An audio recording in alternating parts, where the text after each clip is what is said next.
Olá, sou José Luiz, professor da Faculdade São Francisco de Assis. A nossa aula de hoje é sobre investimentos em controladas com patrimônio líquido negativo. Observem, a partir então das normas do CPC, nós temos um tratamento contábil distinto para os investimentos em controladas com PL negativo e para as coligadas e controladas em conjunto. Por essa razão, na aula de hoje nós vamos estudar as controladas e na aula subsequente os investimentos em coligada e em controladas em conjuntos com patrimônio líquido negativo.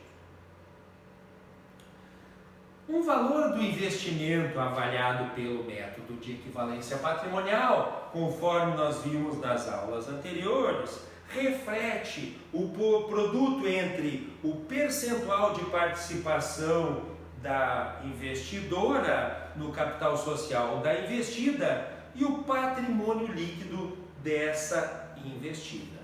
Em alguns casos, então, devido aos constantes prejuízos que são obtidos pela investida, o patrimônio líquido dessa investida pode se tornar negativo. Por exemplo, ela tem um capital social de R$10.000, acumulou um prejuízo de R$12.000, ela vai ter um patrimônio líquido negativo de R$2.000, 10.000 menos R$12.000. Então, o patrimônio líquido se tornou negativo em razão desses constantes prejuízos acumulados pela investida. No entanto, em relação ao valor do investimento, o reconhecimento da perda está limitado ao valor do próprio investimento. Isso porque o prejuízo máximo que pode incorrer uma investidora em relação então ao seu investimento é justamente o valor desse investimento, já que a responsabilidade dos acionistas está limitada ao capital subscrito. Então o investimento não pode ser menor do que zero. Esse é o máximo que se pode perder, é o que a gente tem investido na investida. Esse procedimento em relação às controladas está previsto no item 39A do pronunciamento técnico CPC 18, que está na sua segunda revisão, segundo o qual, no caso de controladas, deve ser observada a prática contábil que produzir o mesmo resultado líquido e o mesmo patrimônio líquido para a controladora, que são obtidos por meio das demonstrações contábeis consolidadas. Já o tratamento contábil para as coligadas e controladas em conjuntos está disposto no item 38 do pronunciamento técnico CPC 18, que nós vamos ver na aula que vem.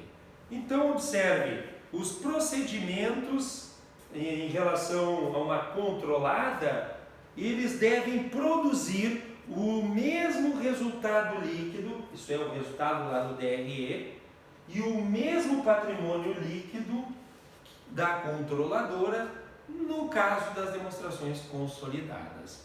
Essa é a essência, então, em relação às controladas, já que as controladas são obrigatoriamente consolidadas. O registro da perda por equivalência patrimonial, então, no caso de uma controlada, será efetuado até que o valor do investimento chegue a zero e a perda excedente, se houver, registrada em uma conta de perda estimadas em investimentos. Uma conta, então, retificativa dos investimentos. Vamos supor, então, um investimento na subsidiária integral Delta, antes do registro da equivalência patrimonial, é de R$1.000. Então, observe, o saldo na conta de investimento na controlada Delta é de R$1.000. E o valor da equivalência patrimonial no período deu de 1.320 de perda, um valor negativo de 1.320. E o nosso investimento só tem R$1.000. Dessa forma, devemos constituir uma perda estimada no investimento delta, que é uma conta então retificativa da conta de investimentos, no valor de 320. 1.320, que é o valor da perda com equivalência, menos os R$1.000, que é o valor do investimento.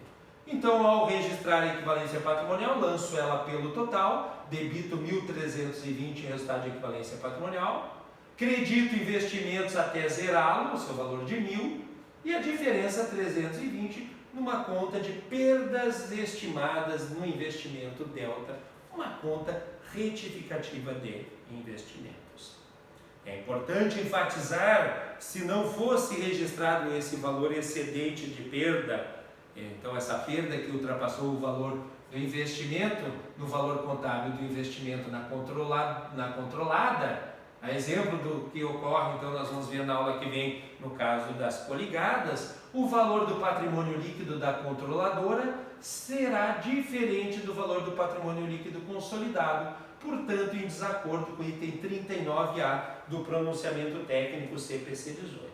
Então é justamente para que o resultado líquido e o patrimônio líquido da controladora seja o mesmo nas demonstrações individuais e nas demonstrações consolidadas, é que o item 39A do CPC 18 preceitua que se lance esse excesso numa conta de perda estimada no investimento.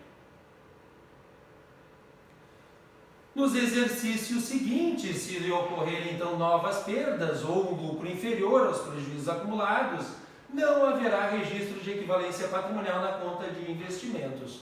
Somente será novamente registrada equivalência patrimonial em relação a esse investimento a partir do momento então que os lucros suplantarem os prejuízos acumulados.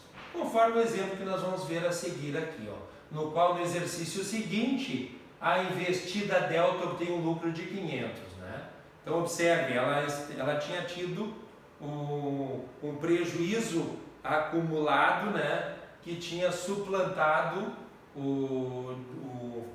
gerando um patrimônio líquido negativo de 320, né? Um patrimônio líquido de menos 320, né?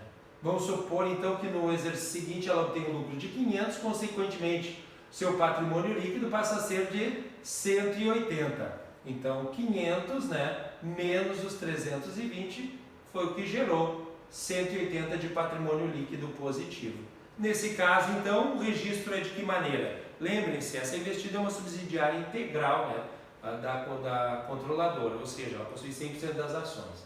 Então nós vamos lançar esse ganho de equivalência patrimonial de 500 a crédito de resultado de equivalência patrimonial. Vamos zerar a perda estimada no investimento delta de 320 e a diferença debitar investimento na controlada delta por R$ 180. Pode ocorrer ainda uma outra situação na qual a investidora adquire um investimento em uma controlada que será avaliada pelo método de equivalência patrimonial, porém na data da aquisição essa investida já possui um patrimônio líquido negativo.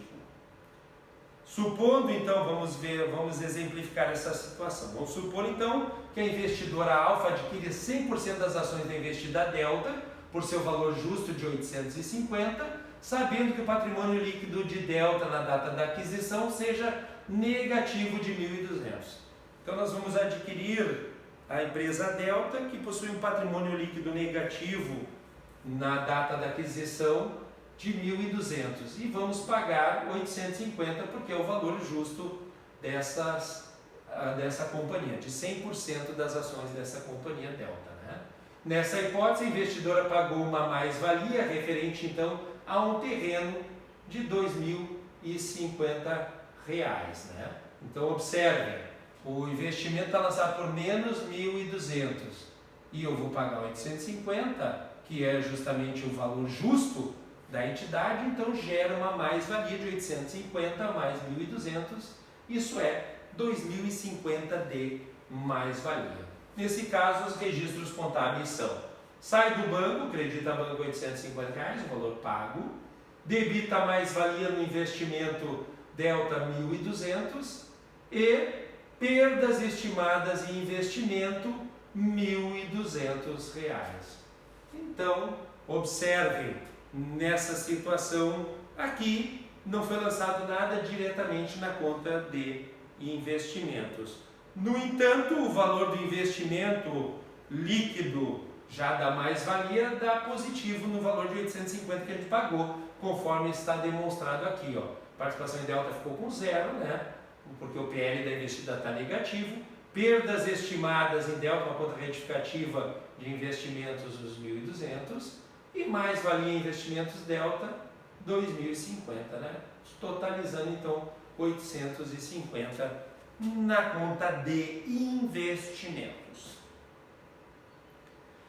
Em relação ao tratamento fiscal dos investimentos com patrimônio líquido negativo, ele é idêntico ao adotado pelo CPC, sendo que a mais ou menos valia o goodwill na aquisição do investimento somente serão tributados quando da alienação ou da baixa do investimento.